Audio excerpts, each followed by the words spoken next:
This week on the Destination Angler. As fly fishers in lakes, we like to spend our time on that shoal area where the sunlight touches the bottom and stimulates weed growth, and that drop-off area. That's our prime area we want to go, and that's where the fish come to feed. That's where our highest probability of catching fish are because they're in there feeding. They're going to take our flies as food. And also from a presentation perspective, we can do lots of different things. We can fish floating lines and strike indicators, floating lines and long leaders and weighted nymphs, a variety of sinking lines. There's lots of different tactics and techniques we can use in that water that's, say, less than 20 feet deep. Welcome to the Destination Angler Podcast, the podcast for anglers who travel. And I'm your host, Steve Haigh. We go right to the source, the local guides and experts, to build your knowledge of top fishing locations around North America. It's a big world out there. Now go and fish it. I'm going away for a while, but I'll be back soon. Whoa, whoa. Hey anglers, welcome back to another episode of the Destination Angler, brought to you by Anglers Coffee, perfecting the coffee experience for the fly fishing community and anglers everywhere with small batch coffee delivered to your doorstep. It's darn near perfect. And by Trout Routes, the #1 fishing app helping you find new trout waters so you spend less time on the road and more time doing what you love, trout fishing. Coming up on the Destination Angler, we're headed to the Queen of North Georgia, the Sequoia River, for some king-size trout. Then we're chasing 18 species of trout across the Western Native Trout Challenge. And be sure to backcast to catch the last episode of the Destination Angler on the Davidson River in North Carolina with Kevin Howell, owner of Davidson River Outfitters. Nestled in the Pisgah National Forest, the Davidson is a wonderful destination for anglers looking for wild trout, tons of public access, and southern hospitality. You won't want to miss these shows, and be sure to hit that subscribe button to catch all the Destination Angler episodes coming your way. In other news, we have a new website where you can leave reviews, subscribe to the show, and even leave me a voicemail right from the site. I hope to pull some of these voicemails onto the show from time to time, so head on over to the DestinationAnglerPodcast.com for a chance to be on the show. And today our destination is the Kamloops and Cariboo regions of British Columbia with world-renowned Stillwater expert and award-winning author Phil Rowley. With over 20,000 lakes, British Columbia has been called the land without limits and is a veritable wonderland for the Stillwater angler. Within a day's drive from Vancouver, you can find yourself in an endless variety of low-elevation lakes full of trophy rainbow trout. And it's a real treat to have Phil with us today. Phil has been fishing these lakes for 40 years and is incredibly well-versed in fish and lake biology. And let me tell you something, you will learn something today. Phil's appeared on numerous TV shows and instructional videos. His articles have appeared in every major fly fishing magazine, and his books, like the Orvis Guide to Stillwater Trout Fishing, along with his online Stillwater Academy, are excellent resources. Between all the writing and speaking, he somehow manages to find time to guide on the lakes near his home in Alberta. Today, Phil gives us a great overview of Stillwater fishing, including trout behavior, lake biology, the importance of chironomids and other food sources, gear and techniques you'll need, along with some epic stories of huge rainbow trout in Argentina, growing up in England, and encounters with wildlife, and the infamous Tom Rosenbauer. So buckle your seatbelts as we head into the heart of British Columbia with Phil. Well, hey, Phil, welcome to the show. Well, thank you. It's great to be here. Yeah, I really appreciate you jumping on the podcast. How you been? I'm doing good. Getting through winter. Oh man, what's your temperatures today? In Celsius, I think we were minus 15, so that's cold. Yeah, that sounds really cold. We won't be doing any fishing here probably till mid-April, depending on the elevation and the latitude, but that's okay. Right. Gives me a chance to stock the fly box, get the gear ready, plan new trips. Yeah. And so do you go south for the winter and get some fishing in Belize or something, or? No, I'd like to. I just came back from a trip in October to Argentina. I do hosted trips down there for the lake down there called Lago Strobel, better known to many as Jurassic Lake, and it's one of the unique lakes of the world. The fish probably in that 10 to 12 pound range on average, and my personal best is 22 pounds out of there, and they're all rainbow trout. So really, Yeah, do that. But most of the time through the winter months, I do a lot of speaking and to clubs, fly fishing shows, outdoor shows, online schools and things like that, online courses. So it keeps me pretty busy. Yeah. Well, you sure have figured out how to make a living in the world of fly fishing. And I'm just kind of wondering, when do you sleep? At night, but You not do go to always long. sleep. Okay. No, I love doing it. So it's not hard to get up and get motivated to go to work. That's for sure. Yeah, that's fantastic. Well, tell me about that big fish you got down in Jurassic Lake in Argentina. Would you say 22 pounds, would you say? 22 pounds. Yeah, it took a balanced leech about 8 feet under a strike indicator. Same flies I use on still waters here in North America, and I remember it distinctly because I saw it. The water is very clear, and I watched this. It's swimming from right to left, and it was a large fish. But truthfully, you get a little spoiled down there. You see so many large fish, and then it swam and descended down. And a second or two later, my indicator, I saw it take. So I set the hook, and then this monstrous fish that was that fish came out of the water, and that's when everything sort of, okay, don't screw this up. Get the line on the reel, get things under control, figure out where you're going if this thing runs, because you're all fishing from shore. It's quite a windy environment down there, so Yeah. but I was fortunate enough to land it, and hold it for a second, get pictures, and it's still swimming around in there. So hopefully it's close to 30 pounds now. Man, did it take some line?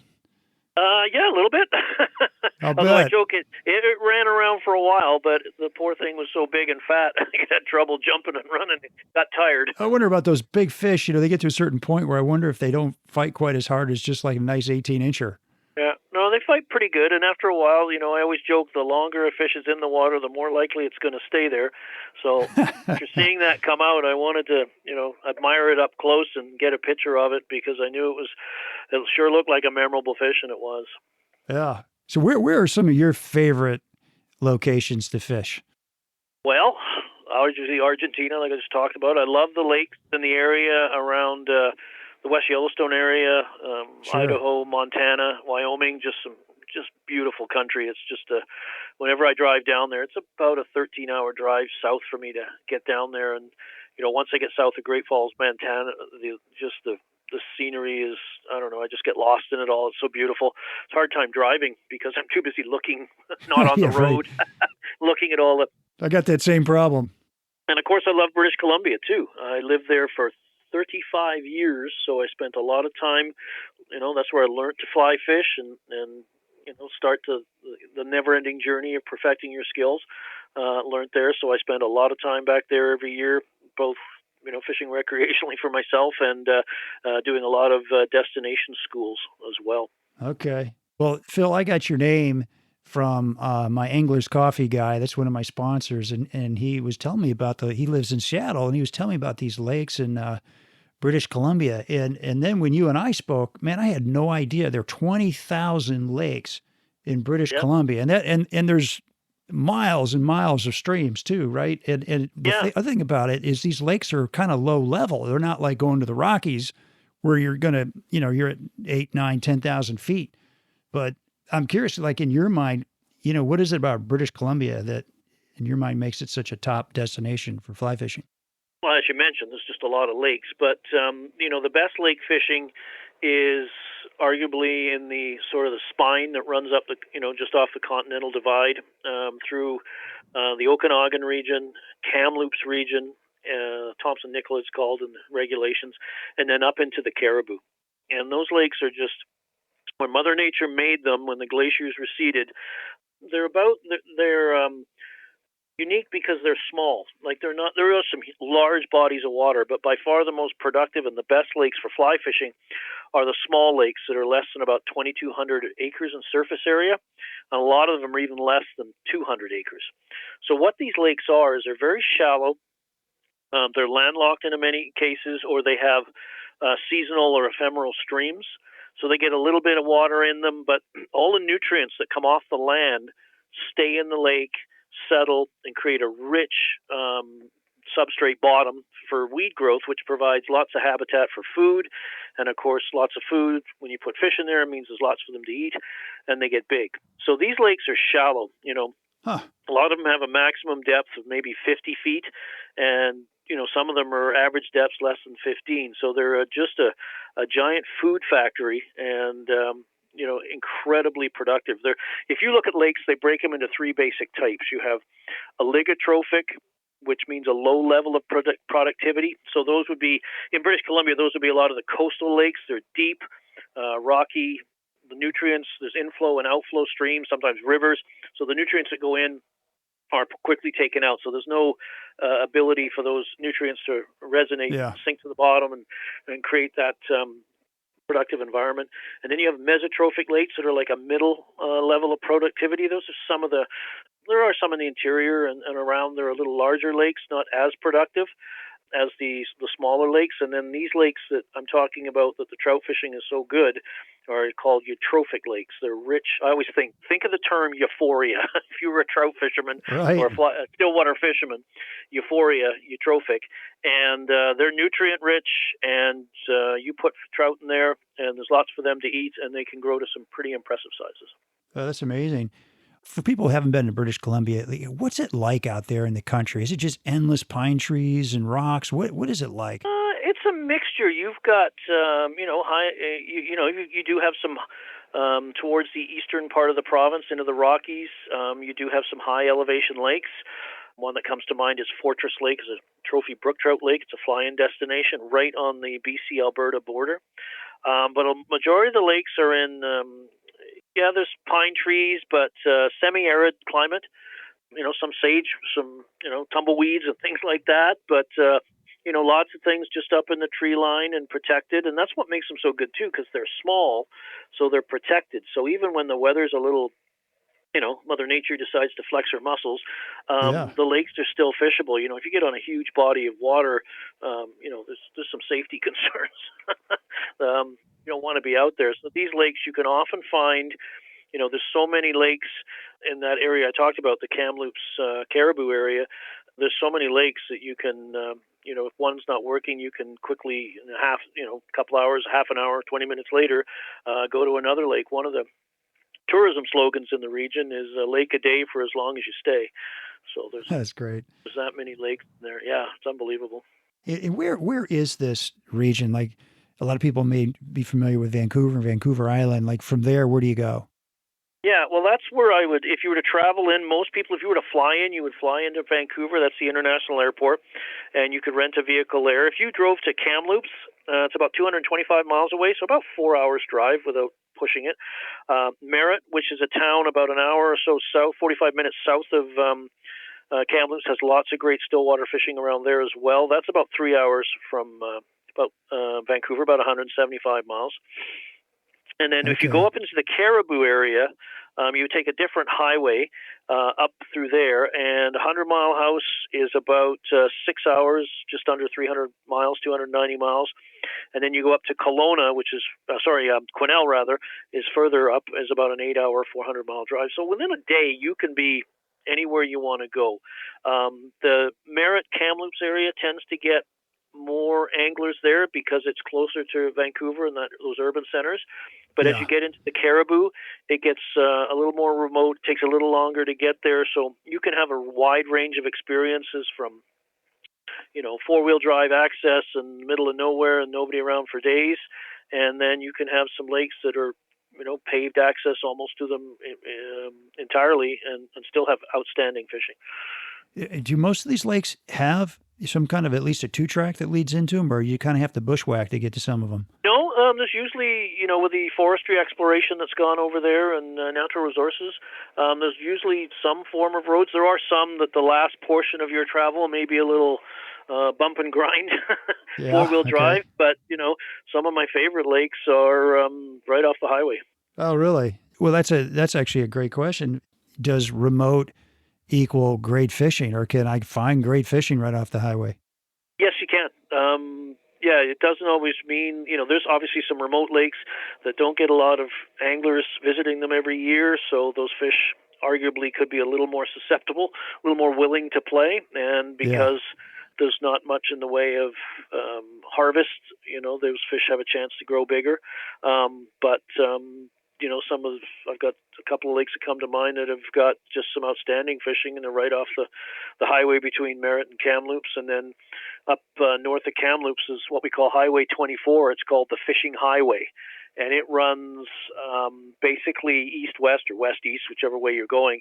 And there's just tons of lakes along there to visit. Some bigger lakes, some medium-sized lakes, some small lakes. There's campgrounds. There's lodging. Some small towns have hotels and motels in them. So lots of different experiences. Yeah. So when you get up there, I was thinking you might have to buy all your stuff in Vancouver and take it with you, but there are services, so to speak, when you get up there. Kamloops is, I want to say, right in front of me, well over 100,000 people, I would think, or just over 100,000 people. Oh, wow. So you've got everything you need there. Shopping malls, grocery stores. If you wanted to base a trip out of there, you could stay at an Airbnb or a hotel. If you didn't have any camping gear or equipment or didn't want to do that, you could stay there and just, base camp yourself out of that location and go to a different lake every day. They got fly shops up there too? Yeah, they've got one fly shop in Kamloops on the east side, and they've got some sporting goods stores. There's a fair number of fly shops in the greater Vancouver area. So you could, if you flew in and rented your car, you could do a little fly shop touring for maybe the first day of your stay. And they're all well versed in the interior fly fishing, particularly the Stillwater fly fishing. So they're well versed and have the right gear and flies and everything you need. Oh, that's great. Hey anglers, are you looking for a darn near perfect cup of coffee to start your day? Then do yourself a favor and check out anglerscoffee.com. That's right, Anglers Coffee is made by anglers for anglers, delivered to your doorstep, one batch at a time. They start with the very best coffee beans selected for their great flavor and responsible growing methods. Then each batch is roasted fresh daily. The result is a wide selection of roast styles that will satisfy the most discerning coffee lover. And now you can enjoy Angler's Coffee anywhere, anytime with the Dry Dropper single-serving coffee in a tea bag. Just add water. And this isn't your mother's instant coffee. It's a single serving of carefully dark-roasted, fresh ground and nitro-sealed coffee. A percentage of each sale goes to some great nonprofit organizations that directly impact the fly fishing community. So head on over to anglerscoffee.com to check out their great selection of coffee and the organizations they support. If you're not 100% satisfied, they'll give you your money back, no questions asked. That's Angler's Coffee. It's darn near perfect.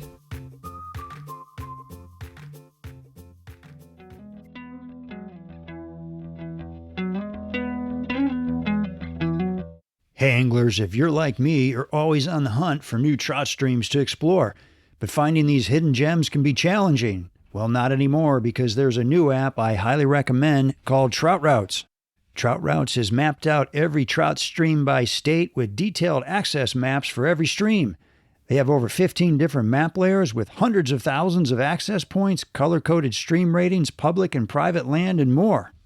Just this spring, I was in the driftless region of Wisconsin, and man, was it awesome to have the Trout Routes app on my phone to help us do some exploring. Trout Routes made it so easy to find new water and access points that we never would have known about. They also have local fly shops, the ability to take notes, and even local stream regulations, and you can download maps for offline use. Today, Trout Routes covers 25,000 trout streams in 34 states, and, big announcement, by the year end, the entire lower 48 will be added.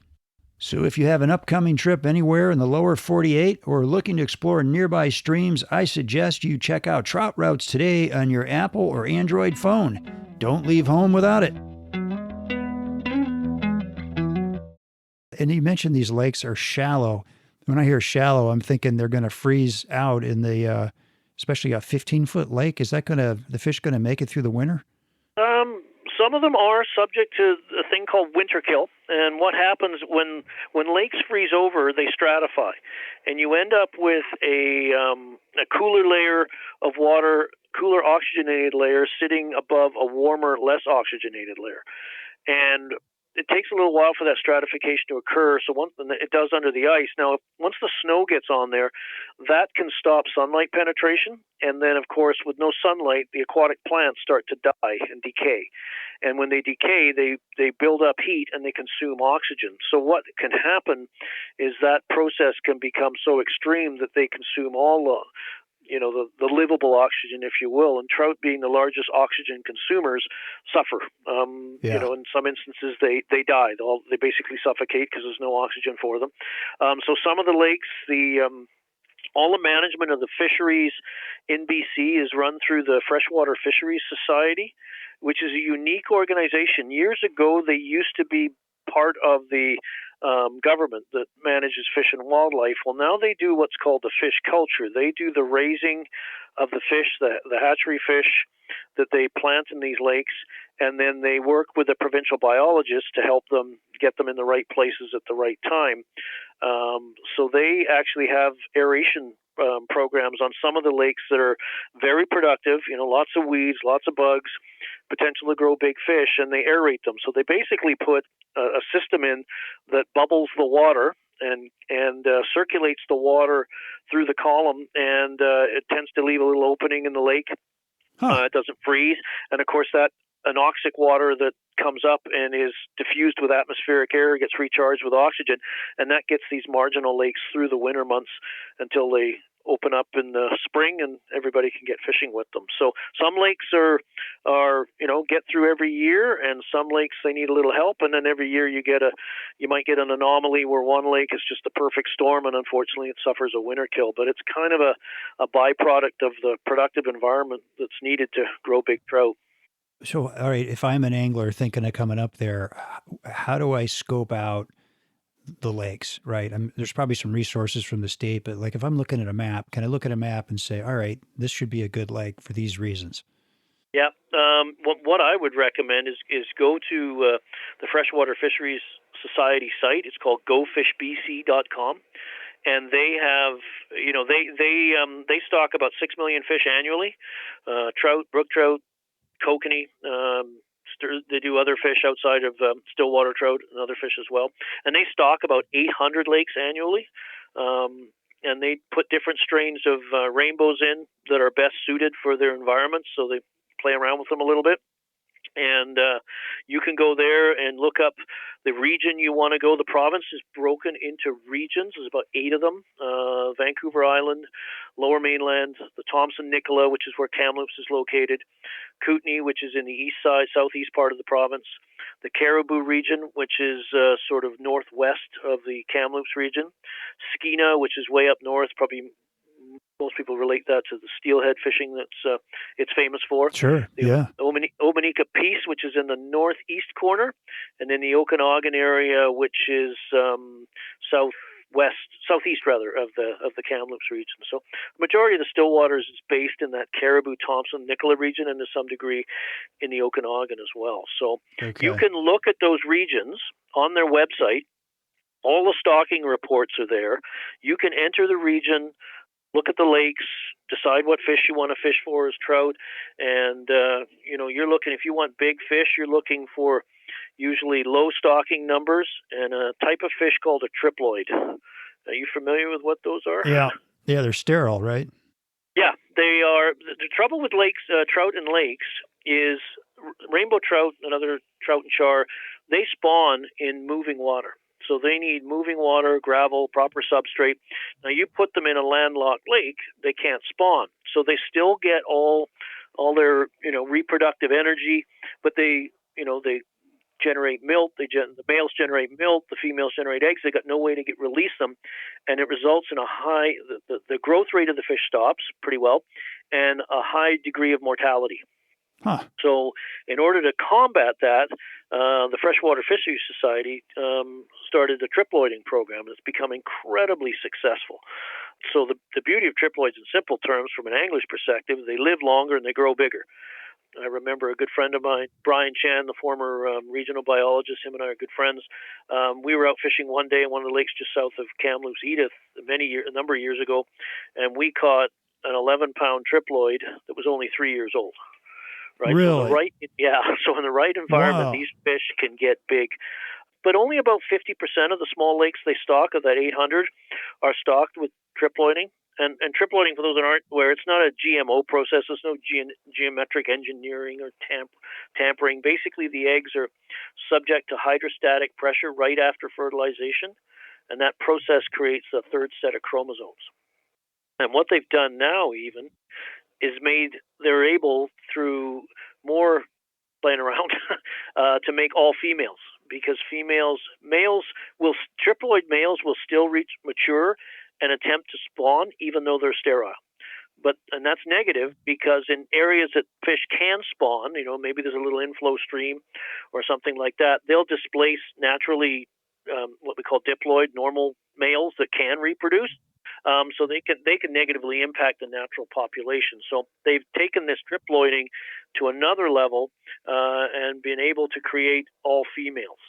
So basically, what they do is while the fish are still in the hatchery getting raised, they expose them to testosterone derivatives, and that stops ovary development and ends up they basically give them a sort of a sex change, I guess.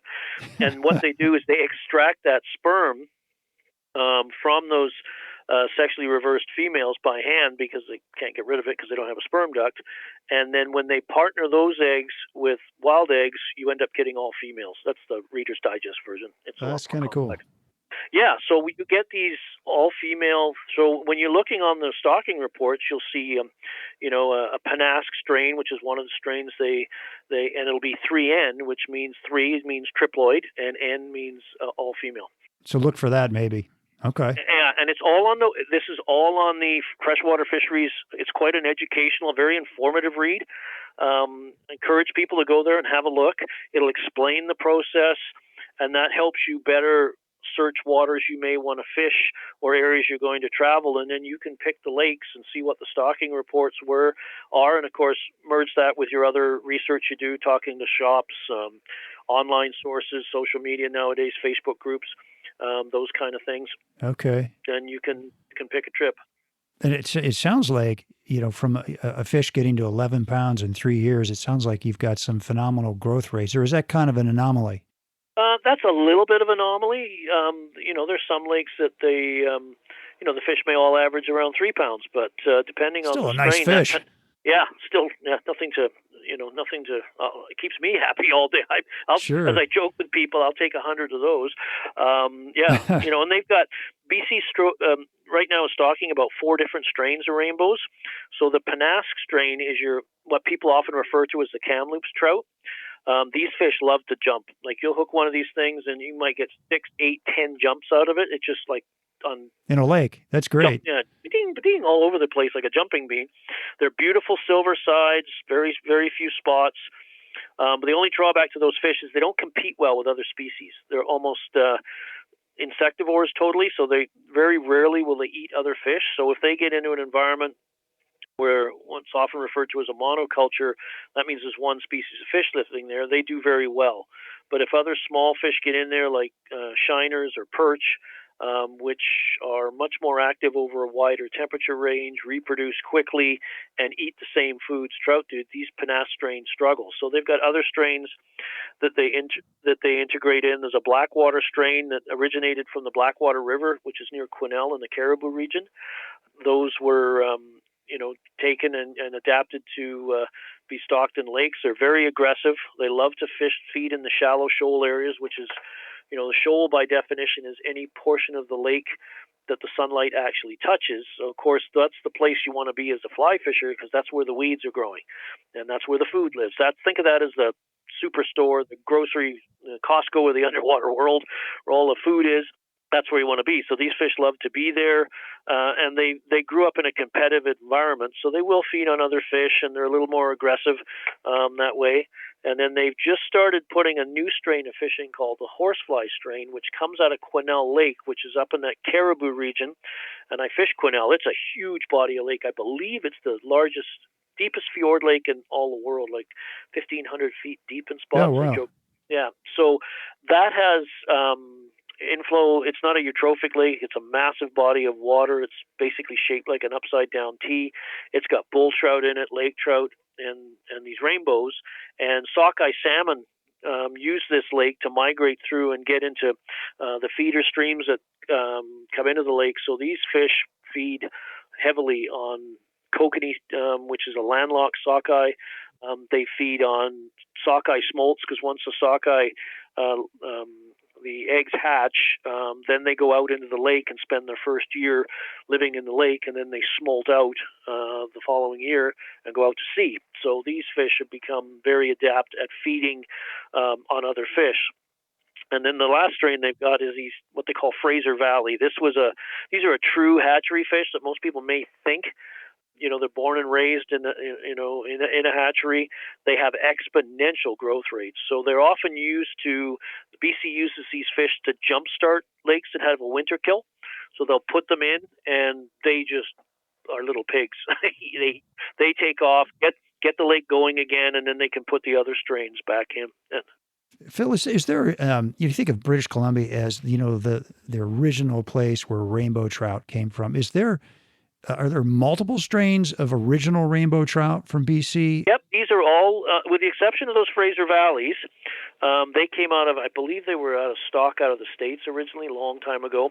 But the Blackwater comes from the Blackwater River in Quesnel. That's where they originated from. The Pennask strain come from Pennask Lake, which is up in the interior of British Columbia.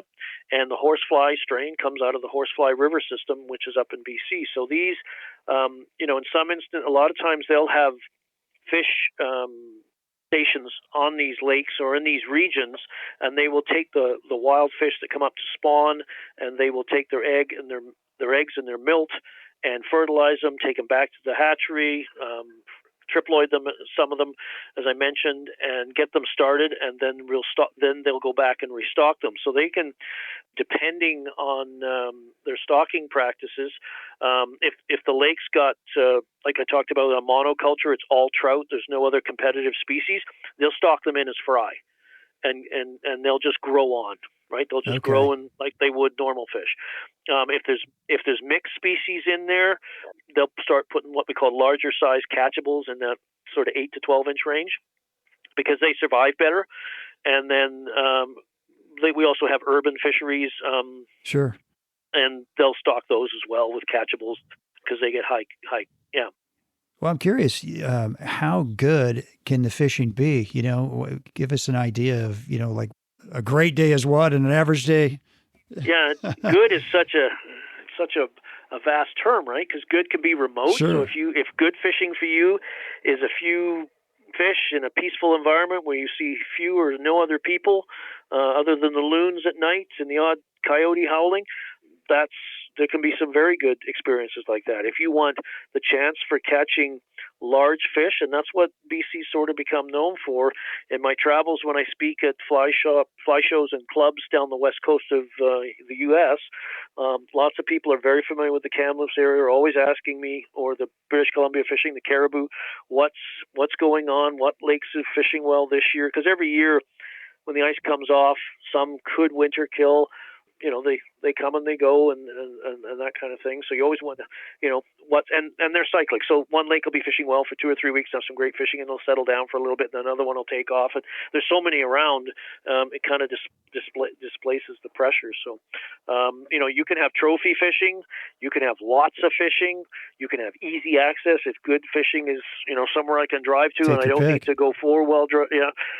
If you want to camp, there's provincial campgrounds that have great facilities as far as pit toilets and picnic tables and camping areas and all that stuff. Okay. You can have some private campgrounds, of course, as well. There's a few private lodges. Obviously, there's motels, there's Airbnbs. There's lots of different options depending on what you want to do. That's awesome. Well, listen, I'm going to shift gears for a minute and ask you about you a little bit. And you being an author, and I've been on your website, you write a lot. I mean, you've got a ton of stuff up there, and you're obviously prolific. And I'm curious, like, where do you get your ideas for your books and your articles? some of them are long drives are always good for Okay. you're just alone thinking. So like I talk about when I go down to that West Yellowstone area, 13-hour drive, lots of times to think things through. Sometimes people, through our when I do Stillwater courses, you'll get feedback from students of things they'd like to know more about. That gives you ideas. Sure. Or when you're guiding, you see people struggling with some things or things you can help them with. There's sources come from all over the place, right? Sometimes you're just hearing a conversation amongst friends, and somebody says, whenever I do this, I always struggle, and we discuss it, and I give them some things they can maybe try, and I go, wow, if you've got that question, I'm sure others do, right? And so I've written a fair bit, 4 books, lots of magazine articles, stuff for websites, all kinds of things. Good for you. Yeah, thank you for doing all that. Yeah, I often say if my English teacher could see me now, because in Right. school I was like most, I would say male, most boys are like, what do I need this for? Right. I just want to play sports, or I just want to go outside. Exactly. Chase what do I girls, just sit in maybe. the classroom? Yeah. And speaking of your English teacher, you were actually born in England. I was, yeah. Okay. Born in Liverpool, emigrated to Canada when I was 7. So we landed in Chilliwack, British Columbia, which is about a couple hours east of Vancouver, and then lived there for about a year. Moved over to Vancouver Island, which is basically across the Strait of Georgia from Vancouver, and lived there till I was about 18, 19, got out of school, moved to Vancouver and lived there, and I lived in British Columbia for 35 years before employment opportunity took me to Alberta, which is the province right next door to British Columbia. Yeah, so I'm right next about door. I'm about 4.5 hours from the border due west, and then to get to Kamloops takes me about 8 hours. So I've done it so many times I can do it with my eyes closed. Well, I shouldn't, but I don't. Well, and Alberta's got some darn good fishing too. Yes, yeah. Well, Just North America has some good fishing. Alberta's got some. The area I live has got some good lake fishing, but Alberta's probably more known for southern Alberta, the rivers and streams like the Bow River, the Oldman, the Castle, the Crow's Nest. I'm sure I'm missing a few. The Red, there's lots of more of that kind of stuff. But I like my lake fishing, so that's what takes me back to BC all the time. Okay, so that's another question. How did you get so into lake fishing? I'm kind of curious. Like, when did you realize, you know what, I'm a fishing fanatic. I love this. Well, I when I started to learn to fly fish, it was, I started fishing in England when I was about 5 or 6. Ah. And it's mostly coarse fishing there. So you're fishing for carp and bream and roach, and that's sort of there's still trout fishing there, but I wasn't, at 5, 6, I wasn't aware of it. And then, in British Columbia where I grew up, we had, in the lower mainland where I lived for many years, we had a lot of anadromous fish. We had salmon and steelhead, but they only come back, in the fall, at certain times of the year they're available. And the steelhead fishing was, it's challenging because they always joke it's a fish of 1,000 casts because, the runs are not what they used to be. They're all wild fish, so they're kind of, focused. And then the lake fishing was just readily available. With that kind of opportunity and the history in the Kamloops area, talked about the Cariboo, it was something you could go to, and it was, easy to do. I started out fishing out of a belly boat in the trunk of my car. Oh, great. And then you start evolving up to the point I've got lots of belly boats and pontoon boats, and I think I got 5 boats. And when it comes to fishing gear, I'm a bit of a hoarder. Okay. Checkbook first, Phil. Yeah. Well, I have a very, very understanding wife. Yeah, right. Don't we all? She loves to fish too, so that makes it makes it fun. She comes along. Yeah. Now, do you remember the day when you were in England when your parents came home and said, "Hey, guess what? We're moving to British Columbia"?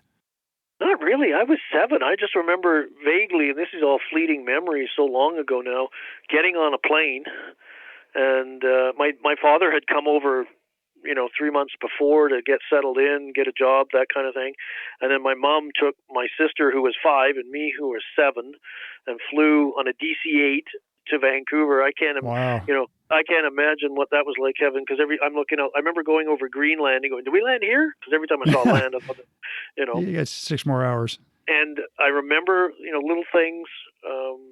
Usually in England when we were growing up, then we only ever got pop at Christmas, right? And of course on the plane they're just pouring it through you. So I was You thought, this is great. Let's move heaven. more often. Yeah, and there was cartoons on every day. I remember that because in England cartoons tended to, back then in the mid to late 60s, they only came on at Christmas, so they were on. In North America, cartoons were on every day. It was, to me, it was pretty good. I didn't realize probably till I was older, what that meant and all that stuff. So. At what point did you kind of figure out, well, I can make a living at this? Fishing, that is. Probably when I spent 23 years in the auto collision insurance business, and I had wanted to be a pilot when I got out of school, but the first recession, airlines were laying off in the early 80s, and you were trying to get entry-level build hours, and you were competing with laid-off 737 captains. It just didn't happen. I always joke back, looking back now, that it was fly fishing, not flying, and most things, I didn't read the memo quite close enough to notice what I was supposed to be doing. And then opportunities. As I was working, I wrote my first book, Fly Patterns for Still Waters. It's now out of print, but it lasted 20 years. That was a book that was dedicated to flies for lakes because there was very little in the way of lake books. They were all, so did that did well, and of course that led to more opportunities, speaking and more articles and so on, and just a desire to get more involved in the industry and more into fly fishing, and it just sort of evolved from there. It's not, people ask me and I'm like, well, there's no university course for it. It's just opportunities come, and as Kenny Rogers says, you got to know when to hold them and know when to fold them. And, sometimes you got to be aggressive and other times you just got to lay back and let things happen. But it's evolved into me writing, designing flies, speaking, online learning now, guiding, hosted trips, YouTube, those kind of things. I have a friend of mine who, when I told him what I was doing, he says, "My God, you're a mile wide and a foot deep." So you're probably a mile deep too, from what I can tell. Yeah, it's some days it's hard to manage it all, keep it all the plate spinning, but there's nothing I'd rather do. Yeah. Do you like to write? Once I get going, yes. It's funny. I remember reading when I was learning to write. I'm still learning to write, but when I was just starting out, there's a couple of books. The Elements of Style is one. Yeah, sure. And On Writing Well by I think it's William Zinsel is the author. And his opening foreword was, he was at a seminar, writing seminar, and they had this panel discussion, and they had a number of authors there, and he was listening to the first or second one up, was talking how writing was this magical thing that took them to places, and they loved it and they lived it and breathed it. And I'm reading that going, "Oh, that's not me. There must be something wrong with me." And then he got up and he says, "I hate it. It's work. Baloney. I don't always feel like doing it." And I said, okay, now you've got me. And, for me, I with my articles and stuff, I do a lot of planning, map them out, and then I've got all that. So when I write, I've got all that. I just go. I've got all my research. I just write it and let it flow, and then start, the editing process after that. So there's a lot of research that goes in, making sure you got your facts straight and your points and you're organized and, how you're going to flow it, and then just let her go. That's the way I do. I was interviewing your friend, Tom Rosenbauer, when was that, last March or April or something? And I asked him kind of the same question, and he said kind of the same thing. Man, it's work. It's hard. It is. There's some days you've got to, particularly with magazine writing, because you got deadlines, and even with books, and there's some days it's not there, and you're not going to write well, right? But there's other things you can do. There's always with writing, there's pictures now. If you don't have the imagery to support what you're talking about, it's kind of tough to get it published, yeah, right? Because you need that. We're visual creatures. We like to see things that illustrate a point. Oh, I get that, right? When I see a picture of it or a diagram, so you've got to get that sorted out as well. So, yeah, it's funny. It sounds like you have to kind of solve all your problems before you even start writing. You have to have everything laid out in advance. Exactly. And then you read it 3 or 4 years later and you hate it. You're like, oh God, that's so cool. Did I really? It's, I'm an artist on the side, and it sounds a lot like creating a painting where you really want to kind of solve all your problems in advance. And then you look at them 3 years later, and some of them I like, but some of them I'm like, oh my gosh. Yeah, and someone will say, oh, I love your book, or I love that. And you read it? And I went, no, I read it enough writing it. I'm done. I never want to read it. Never read it. Oh my gosh. Phil, let's shift gears for a minute, because I'm sure people would love to hear more from you about more of the technical aspects of fly fishing in lakes, and more about, trout behavior in lakes. And I wonder if you could maybe start out with trout behavior in lakes. So what are trout doing in lakes that's different than in rivers? Well, probably the big difference is in rivers, trout tend to hold and sit behind things and let the current bring them to food, things to them. Trout in lakes are cruisers. So they're always on the move, swimming around, and they are, where their location is governed. I look at the same things a river and stream angler does, areas that provide comfort and protection and food. So, in a lake, comfort factors have a lot to do with water temperature and its relationship to oxygen content. So trout have a very narrow range. So, probably from 50 to 65 Fahrenheit is when their metabolism is functioning most efficiently. So they're swimming, they're eating. If it gets really cold, they're cold-blooded, they get lethargic, they don't move much, and when they don't move much, you don't eat much. And of course, in the summer months, when lakes get warm and above that 65, as water increases, it holds less oxygen. So fish are starting to get stressed, right? And if you're stressed, you don't eat because they're having a hard time breathing. So a thermometer is a really key piece of equipment, even a little stream, just at water temperatures. And it also, that has a huge impact on insect activity and invertebrate activity as well. So that's part of that. Lakes also go through, we talked about winter kill. They go each season, the lakes are doing different things, and trout won't always be in the same location because their environment's changing all the time. So their location is governed by that. So right after the ice comes off, trout are very shallow because that's where the oxygen is. And then the lake will become, I talked about it being stratified, and water won't mix when it's different temperatures. So when it becomes the same temperature and a little bit of a mechanical agent in the form of wind, it'll mix, right? And that reoxygenates the lake. And that's the closest thing a lake gets to runoff. The oxygen's off a little bit, the water chemistry, the fish are unsettled for about 5 to 7 days, and then the lake settles out, and then the fish, that's spring, and they start feeding, and all the hatches start going, and into the summer months, and then it gets warm in some of these shallow lakes, so the fishing can go off a little bit. We often refer to it as the summer doldrums. Right. Usually through maybe depending on elevation, mid-July through until mid-September. But the beauty of British Columbia is lakes at 3,000 feet elevation are going to be subject to that, but you can go up to 5,000 feet and still have good fishing throughout the summer months. It's June again. You just go further north or further up can often keep you into some good fishing throughout the season. And then in the fall months, the lakes will mix again because the lake stratifies in the summer as well. Yeah, so those kind of things. Protection factors are things that make the trout feel comfortable. So, a sense of confidence. So rippled water surface, a little bit of chop on there is always good. It breaks up light. It's kind of like a riffle in a river or stream. Sure. They like being near deep water, so they love edges of drop-offs, points of land, sunken islands, edges of weed beds, those kind of things. Those are like little game trails they'll follow, so you learn to source those out.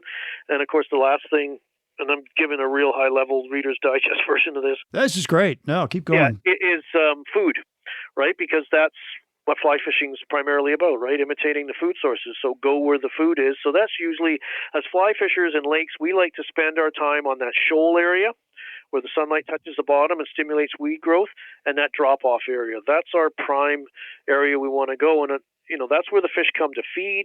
That's where our highest probability of catching fish are because they're in there feeding. They're going to take our flies as food. And also from a presentation perspective, we can do lots of different things. We can fish floating lines and strike indicators, floating lines and long leaders and weighted nymphs, a variety of sinking lines. There's lots of different tactics and techniques we can use in that water that's, say, less than 20 feet deep. Sure. Yeah. And so are you typically carrying a couple sets of rods with you, sink tips and different varieties, and then floating lines? Yeah, that's the one thing, especially the fly lines. Probably in my kit bag, because I fish out of a boat most often, or a lot of times, or even in my pontoon boat, it's stuffed to the stuffed like Santa's sack, the time of the year we're in. I probably got 15 fly lines with me. Oh my gosh! Yeah, all in separate, spools And ready to separate go. Reels or spools, yeah. Really? I'll probably have 2 to 3 rods rigged at any one time, because we're creatures of habit, and we tend to be. Nobody wants to change out a fly line, but if you've already got them rigged up, you just reel one in, stow it, grab the other rod, unhook the fly, and start casting. You're more likely to make a change and adapt to the conditions you're facing. But you'll have lines that float. So I've got, just on floating lines, I carry at least 3, because I'll have a floating line that's configured that's good for fishing. We don't get a lot of dry fly fishing in lakes, but we do have, some lakes that are in British Columbia that have some great mayfly, calabatus action, some good traveling sedge, water boatman and backswimmer activity in the fall. Different insects will, trout will take advantage of on the surface. So you want to have a line that's going to be a delicate presentation and not spook the fish because it comes crashing down. And then I'll have lines, because the majority of the time when we're fishing floating lines in lakes, we're fishing subsurface, either with a long leader and weighted fly or a strike indicator system. And when you're casting length, or in the case of indicators, that weight and some other things that go in that leader setup, you need a fly line with a little more horsepower, a little more aggressive head section on it to turn all that over. So you'll have those, and then I've got lines called a midge tip, which is a floating line with an integrated clear intermediate or a hover tip section that's anywhere from 3 to 6 feet long. So just help get things under the surface, or help. A hover tip. What's that mean? A hover tip? It sinks at about 1 inch per second, so very, very slowly. It just penetrates, but the majority of the line sits on the surface, right? So I can use this line, with a floating line and the long leaders. Like sometimes we're fishing leaders 25 feet long, right? It's a kind of a finesse technique, but when would you fish a 25-foot leader? Well, usually the way we build our leaders, our leader formula is always a leader 25% longer than the water is deep. So if I want to get down to 16, 17 feet, you multiply that by 1.25, 25%, that's 20 feet, right? So it's just to get down, but it allows you to have total control. You can really move it's a sort of, in a loose way, kind of the Stillwater similarities to European nymphing, where leader setup comes into it, pattern, weight, retrieve speed, all these little variables that you don't think much on, but all combined become very important. And then we get into the sinking line. So we've got lines like a hover that's totally, the whole line sinks at 1 inch per second, sinks at 1 inch per second all the way down to sinks at 7 inches per second. So we do lots of different things, whether it's water depth or fish them vertically or a whole pile of. There's lots of techniques. You mentioned my writing. I just, a couple of years ago released the Orvis Guide to Stillwater Trout Fishing. Yeah, good job. Thank you. Thanks to Tom Rosenbauer. Yeah. Because the story of that book, and take a little bunny trail here, but we were sitting at the fly fishing show in New Jersey when it was still at Somerset, and they have an author's booth, and the speakers take turns sitting in the booth, signing books, and as speakers we like it because we get to sit in a chair and rest for a bit. And Tom and I are talking and catching up because I'd filmed TV shows with him and done some things, and he says to me, we don't in our Orvis Guide series, we don't have a Stillwater book. I think he'd be the perfect guy to do it. And thanks. That's kind of humbling and very nice of you to say that. And but didn't think much more of it. And then get an email, and then some more emails, and some more communication, and then a contract, and then holy crap, this is really going to happen. And And he's thinking, I don't want to write this thing. Who could I get? Yeah, well, Tom joked with me. He says, I hate fishing lakes because I suck at it, right? Did he? Oh, that's funny. Well, he was gracious. I had, of course, after that, I said, Tom, you're writing the foreword for this book. So he did, and recalled we were filming in on Henry's Lake in Idaho, and we had done some filming for a show called The New Fly Fisher. And I'd filmed an episode with them in the days prior to Tom's arrival. And as Tom shows up, the weather just went, it was late September, even early October. And it went from beautiful and sunny and light winds to just ugly and snow and sideways rain. Yeah. And we ended up filming a lot of the show inside and doing it with what we call B-roll. But we did spend one morning on the lake, and it was ugly. And Tom said, my attitude was like, well, at least we're fishing, we're having a good time. And I was trying to be positive. And, and I said to him, I said, when I stood on the shore of Henry's that morning, I went, I do not want to go out here. This is just not going to be a fun. This is cold and wet and ugly. I don't need this, right? I don't need this. We can wait another day. And in fact, the snow hit so hard, I was supposed to go home the day after filming, and I got stuck down there for an extra 2 days because it snowed. Yeah, snowed. One of the Great Falls, Montana, which is right on my route home, got 40 inches of snow on that blizzard. So, and I was towing a boat. So there was no way I was going home towing a boat in a blizzard. No, not at all. What are you? I'm curious. In all your years of fishing, can you think back and give us a kind of an epic story, something that's really memorable in your mind? That was one. That was a good one. Yeah, I remember you asking when we were talking. We talked about wildlife issues, right? And I think sometimes people worry when they go to British Columbia. It was funny. A friend of mine had a friend from Australia, and of course, Australia's got a reputation for having a few things that can hurt you. Living down there, sharks, snakes, and all kinds of stuff. And he was deathly afraid when he stepped off the plane he was going to be instantly attacked by grizzly bears and things, right? So, and obviously they are there. And the most common bear you'll ever see is a black bear, most likely. And they're usually, they're a wild animal. You got to be cautious, of course, but they're fine. But I remember one year, just leading into this wildlife story, I remember I was fishing a lake in the Kamloops region. We used to go up two lakes called Tunkwa and Layton. They're irrigation impoundments years ago, and they just become lakes. It looks all natural. And they have a great chironomids, which is a midge, and they get big there, like close to an inch long, huge. And we call them bombers. So we would go up there every August because that's when these big guys come off. And family, we got a trailer, we're camping, and I've got my two sons with me at the time, Brandon and Sean. Brandon's 30 now, Sean's 27, I believe. And I should know that as a father, but and they were young then. Sean was 8 or 9 maybe, and Brandon was 12, 13. And so we're sitting out there, and every day we had ospreys around the lake, and the ospreys would be taking fish randomly. And there was this immature bald eagle that was always, his strategy was he would wait for an osprey to get a fish, and then he would chase it and harass it to the point that the osprey didn't like it and would drop the fish, and then the eagle would circle around, pick the fish up. Life's pretty sweet. Doesn't have to do any major effort. And one day he did this, and he chased the osprey, and the osprey dropped the fish, and he dropped the fish, I don't know, 50 yards out away from us. And then the eagle does this big, graceful, wide turn, comes around, and he picks the fish up, and he barely got 2 feet off the water. A fully mature bald eagle came in and slammed it right between the shoulder blades and drove that immature bald eagle into the water. Really? Right? And this eagle is floundering and struggling. And I remember my two kids looking at me, and I said, I am not touching that thing because it will shred me.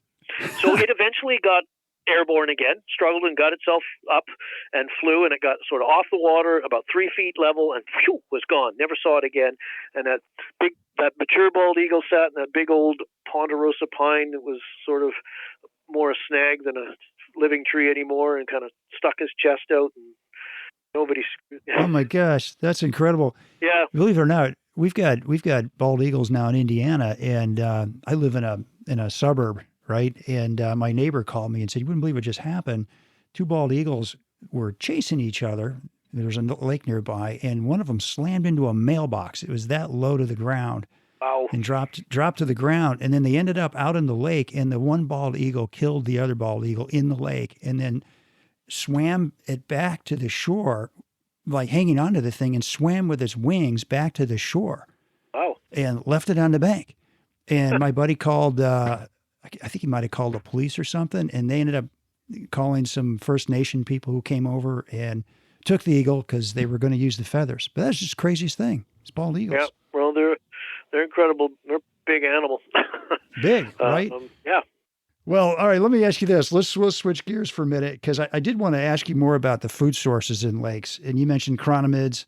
And like, what are chironomids for people that don't fish lakes alike?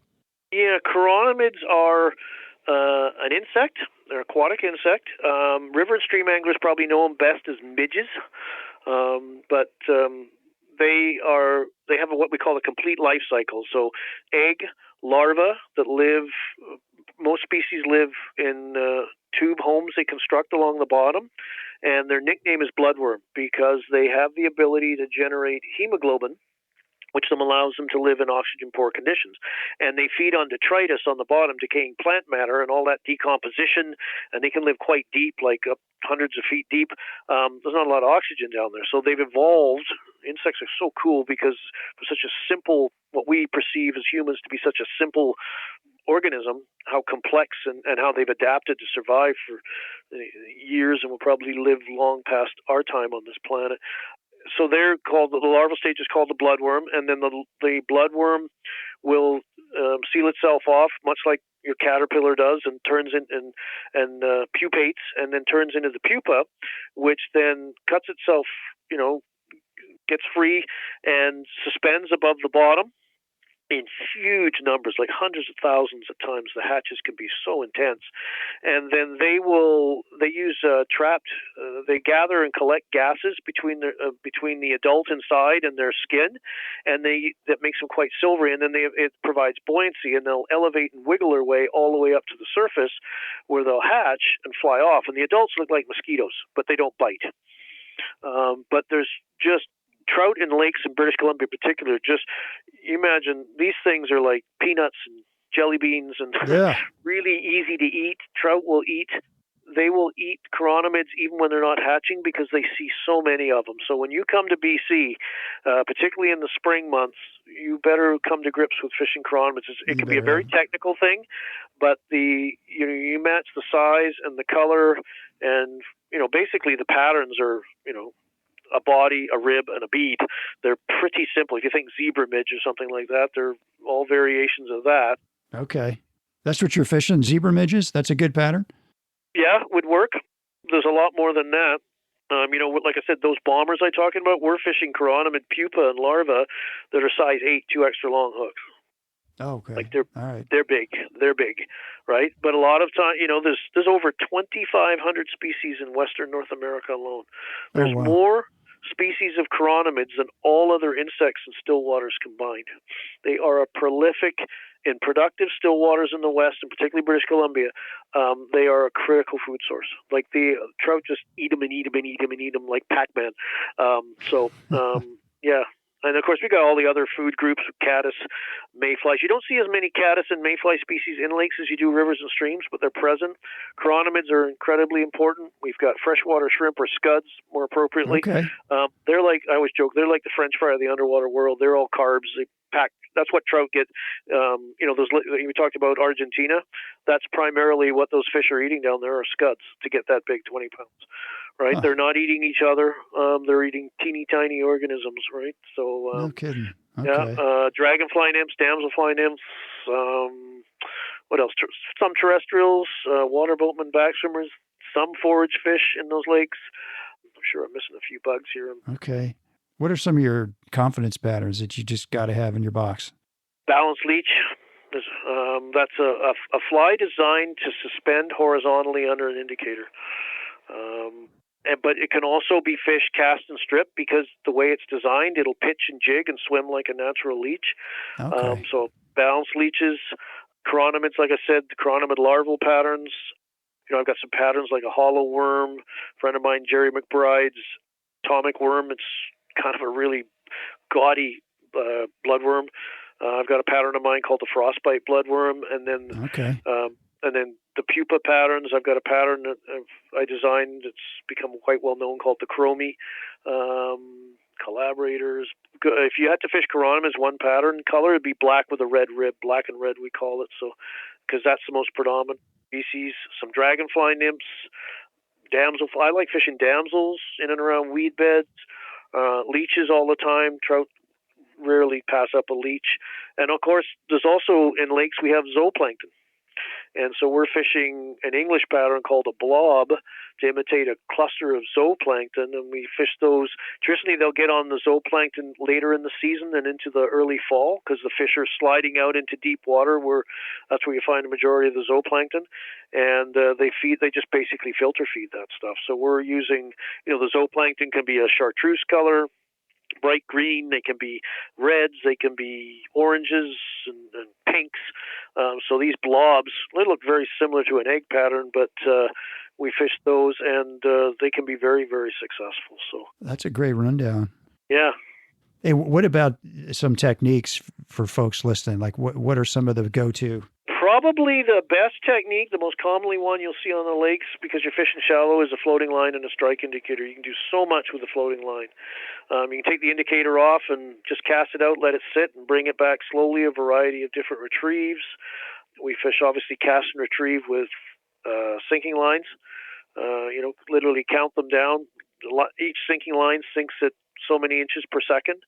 So you use that sink rate matched with how deep you're going to trying to fish. Sure. What the activity level of the fish is. So that's, again, governed by water temperature. If it's cool, they're not going to swim very much. They're not going to be very aggressive.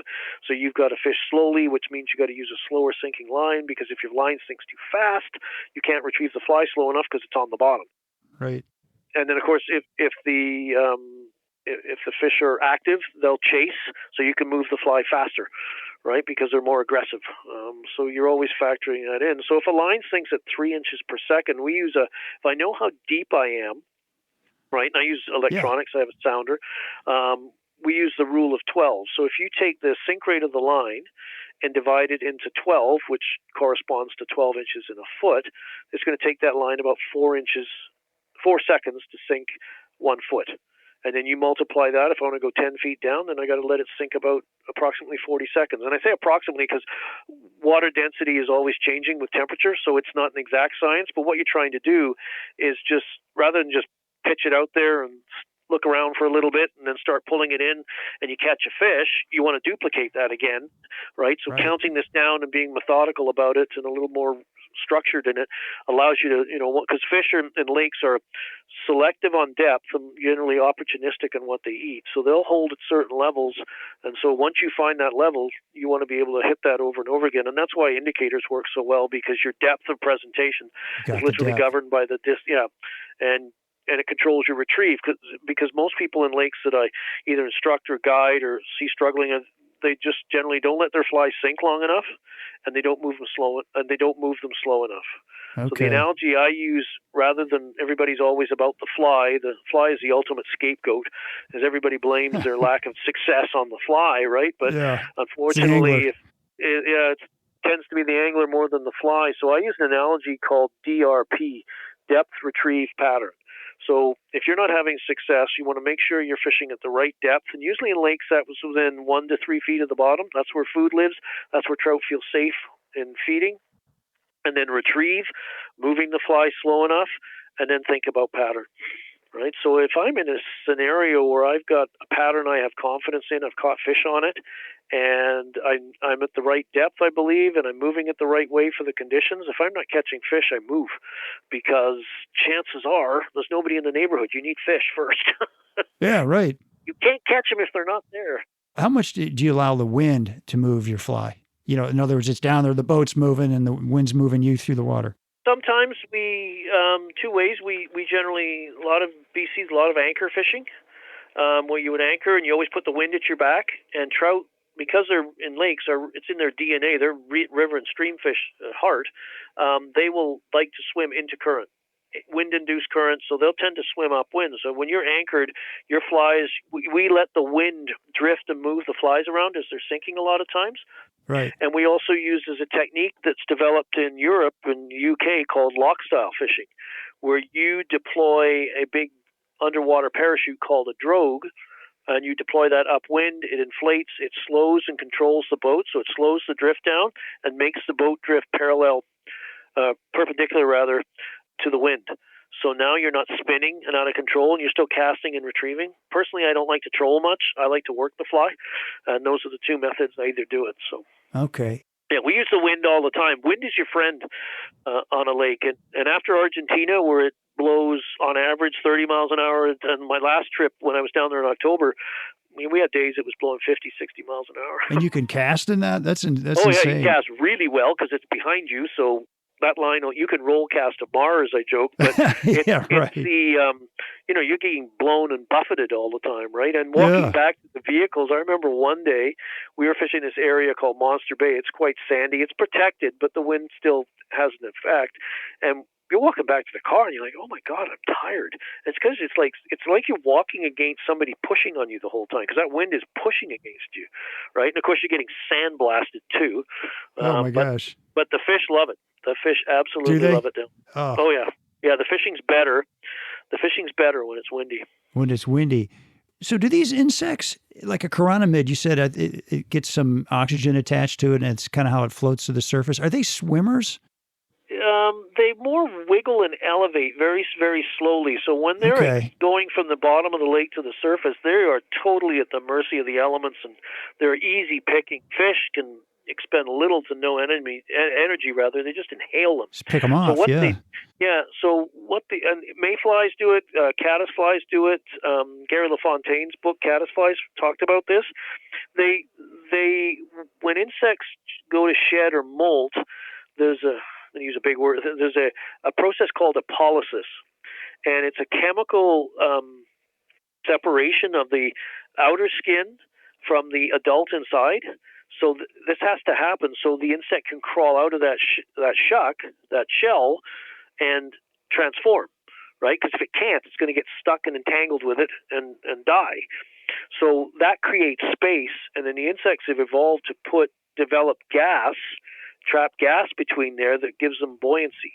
It also makes them quite shiny, so they stick out, and trout can see them better because as they move, they catch light and they come over. So that pattern I talked about, the chromie, is a silver-bodied chironomid pupa. It's like a zebra midge with a silver body to imitate, because they get quite shiny to the point you can't really tell what color the actual pupa was.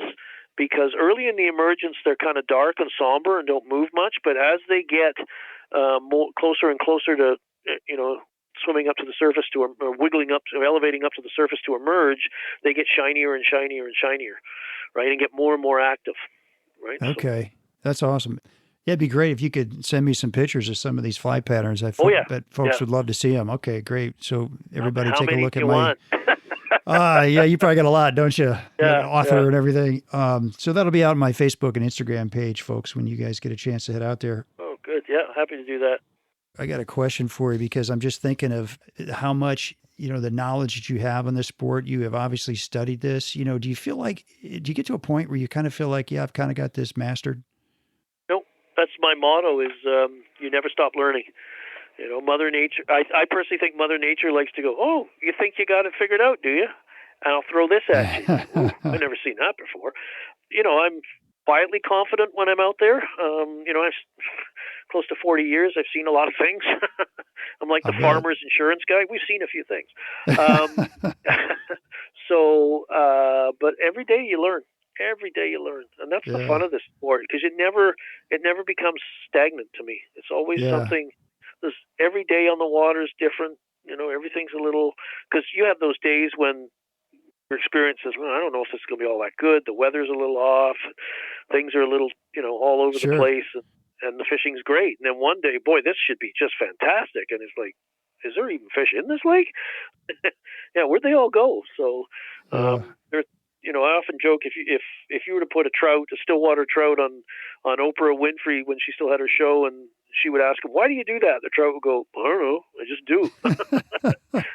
Kind of like when you're asking your kids, "Why'd you do that?" "I don't know. It seemed like a good idea at the time, right?" Yeah, we were grounded for 3 weeks. Why 3 weeks? I don't know. I felt like it. Oh, that's great. I had Joe Humphreys on my podcast. It's been a year or two ago. And he says, fly fishing's a thinking man's sport. And I thought that's kind of exactly what you're talking about. You know, Yeah. that's the attraction for me, right? It's you don't. A lot of people say, "Oh, I'm not. I don't have enough patience to fish." Well, I'm the most impatient guy in the world, you know, and I love fly fishing because you know it's great for somebody who isn't so patient. There's always something to be thinking about, something new to learn or new to do. Yeah, and it's always it's problem solving, and you know, if you like doing jigsaw puzzles as a kid and figuring things out, that's what I like. It's detective work. It's being observant. It's sort of I find myself really as much as humans can get in touch with nature. You know, you know, Mother Nature is actually she's not very secretive. You just got to learn what to look for. You know, so you hear fish, you get a second level of hearing. You can hear fish moving. You're paying attention to what the birds are doing, activity of wildlife. You know, you're looking in the water. You know, often before we even get out on the water, we'll take a little aquarium net, shuffle it around the weeds along the shallows, see what different food sources, because one lake may have a particular type of food source that's more prevalent than others in another lake, and that'll guide your presentation and your fly choices. All these, you know, everything's different. It just keeps you totally engaged, you know, both figuring it out and then figuring out the right fly and the right presentation technique for it. So, yeah, I'm curious, Phil. Here you are doing this for the last 40 years. I mean, what kind of who or what inspires you to keep going? Is it all the learning that goes on in it? Are there some people in your life that are kind of cheering you on? A little of both. Yeah. You know, I got a very supportive family that loves to do it with me, so it's not like I'm, you know, sacrificing one thing to do another. I enjoy when I'm meeting people at shows and hearing their stories, and then, you know, when I'm on the water with them, seeing their success. You know, people say, how can you guide? How can you just sit there and watch others? I get great enjoyment out of helping them out and coaching them along, and then watching them catch fish. It's very rewarding. That's awesome. All right, I ask every guest this question. I'm kind of curious what you have to say about this, but what are your favorite restaurants or watering holes for the hungry, thirsty angler at the end of the day on the water up there in the Kamloops and the Cariboo regions? Like by name or just places I like to go? I like a good sports bar. All right. Chance to get a good burger, a couple of beers, and watch a little sports, like that kind of thing. Yeah, you got any names of some restaurants in case some people head up there? You know, what would you recommend? Trying to think. Actually, I'm drawing a blank. But there are those up there, is what you're saying, in those towns. There's tons of them, right? Okay. Yeah, you know, they're just, you know, usually it's like, oh, this place looks good, and in we go, right? So, yeah. I always look to see how many pickup trucks are outside, and if there's a lot of cars, a lot of pickup trucks. When you drive into Montana, everybody's towing a drift boat. When you go into the interior of BC, everybody's got a truck with a boat on a boat loader on top. Yeah, that's awesome. Yeah. Oh, man. Well, Phil, thanks for being on the show. Really appreciate it. Oh, it's been great, Steve. I really appreciate you taking the time to invite me and sit down and have a chat. Yeah, it's been wonderful. So how can people get in touch with you? Well, a number of different ways. Social media, Phil Rowley Fly Fishing, both on Instagram and Facebook is probably our most active. I have my own website, flycraftangling.com, that is soon to become in the new year, philrowleyflyfishing.com. Okay. You can just Google me, Phil Rowley, Rowley. I have an online store, Stillwater Fly Fishing Store, with good friend, longtime partner, business partner, Brian Chan, who's very famous for Stillwater fishing in BC as well. He's been a friend and a mentor for me for many years. Good. Got that. And just all at the shows. So you'll see me at the various fly fishing shows in the States. I'm the Stillwater guy, the lone Stillwater guy. There you go. We need you. We need a Stillwater guy. I'm the ugly stepchild in the basement. Everybody thinks I'm a little left to center. That's hilarious. Oh, my gosh. Well, I hope to bump into you sometime soon in person. And, I'd love to. Have a coffee or something else. That'd be a blast. Yeah, it'd be a treat. Well, listen, I wish you extraordinary success in all your adventures to follow. And folks, thank you once again for listening to another episode of the Destination Angler. And we will be posting Phil's contact info on the Destination Angler show notes and pictures of those top fly picks on our Facebook and Instagram pages. As always, you can DM me or email me with comments and suggestions at shaig50@gmail.com. And if you like the show, be sure to hit that subscribe button and share with a buddy. As always, our music is by our Brothers Fountain. Hope you enjoyed the show, and we will see you again soon. Tight lines, everybody. Well, I'll go from the land to the shining sea. But I know there's more to life than what the eye can see.